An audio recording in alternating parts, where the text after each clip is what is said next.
vous avez pu dialoguer avec les grands patrons.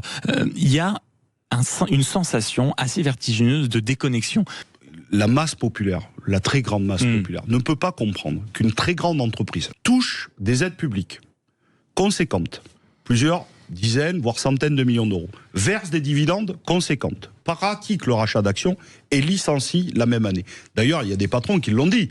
Si l'entreprise va mal et est obligée de licencier, alors faut-il arrêter de toucher des aides publiques ou faut-il arrêter de verser des dividendes? Prenons vraiment l'archétype qui est LVMH. Une entreprise comme celle-ci, qui touche certes 250 millions d'euros d'aide, mais qui paye 6 milliards d'impôts en France. Est-ce que l'argent public doit subventionner des entreprises ultra rentables et des projets rentables? Nous, on pense que non. Je pense que, sincèrement, Bernard Arnault, Patrick Pouyanné, et on peut en citer d'autres, n'ont pas besoin de l'argent public pour vivre, en réalité.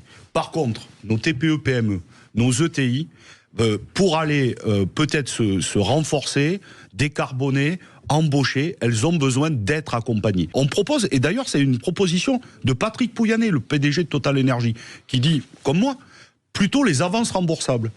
Donc on accompagne.